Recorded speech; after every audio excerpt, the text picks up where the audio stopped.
Today we're going to learn the difference between intramolecular and intermolecular bonds. Let's start with intramolecular.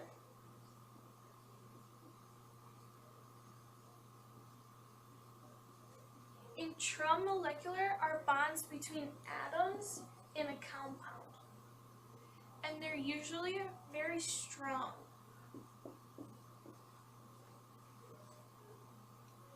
If strong intramolecular bonds are broken, that's going to be a chemical change opposed to a physical. Some types of intramolecular bonds include metallic, ionic, covalent, and network covalent. Let's look at how to draw intramolecular bonds. Start with water, H2O. To represent an intramolecular bond, we use solid lines. So in H2O, we would have two bonds going to the H's. In AF, this is how you would see it, but we know that it would look like this with an intramolecular bond between the two. These are the same thing. In CO2, they're double bonds to both of the O's, so we need two solid lines. And in NH3, there's three H's and there's three bonds, so we need three solid lines. The key to drawing intermolecular bonds is a solid line between two atoms within a compound, as the definition states.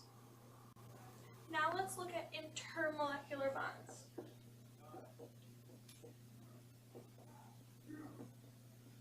Intermolecular bonds are bonds between two or more atoms in a compound. In order to have these attractions, they have to have opposite charges. For example, let's look at NaF. Na as an ion would have a positive charge and F would have a negative charge. So those are going to attract in two separate compounds. So if we have NaF and NaF, the Na is going to attract to the F in the other compound. If weak intermolecular bonds are broken, physical change occurs. Okay. Some types of intermolecular bonds include hydrogen bonds, dipole-dipole, and London dispersion. A hydrogen bond is when an H is bonded to an N, an O, or an F, and that's usually the strongest. There's London dispersion forces in every compound, and sometimes can be so strong they can shrunk the H bonds. Dipole-dipole is when there can be polar moments and electrons shift from side to side of each compound. Let's look at how to draw intermolecular bonds. We represent intermolecular bonds with dotted lines. So here we have two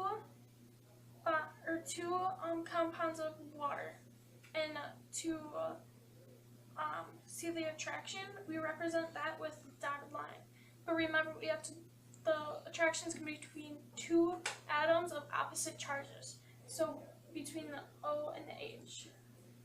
Or you could have it also here. There's many ways to have intermolecular bonds.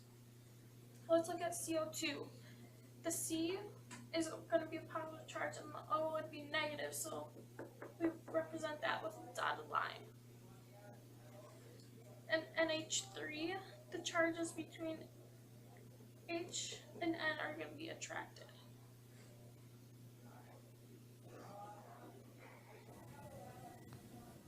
Now pause the video and try these problems on your own. Now let's go through the answers. First, let's label the intra and intramolecular bonds. In number 1, this is an intramolecular bond because it's a solid line. In number 2, we have one intramolecular bond and one intermolecular bond. You can distinguish the difference by solid line or dotted line between either within a compound or between two compounds for intermolecular. Now let's look at drawing the intramolecular bonds. we have two water molecules here. So first we have to make bonds within the atom, or within the compound. So we draw two lines from the O's to H's in both compounds. Now we want to show the attraction between the two water molecules, so we have to show that with a dotted line right here, or it can be attracted here. Either one is right. Now let's look at number 4. Which bond is stronger, 1 or 2? In number 1, we have an intramolecular bond, and number 2 is an intermolecular bond. We know that inter is just a attraction between two molecules, and intra is a bond between two atoms, and the bond between the two atoms will most likely always be stronger than attraction between two compounds.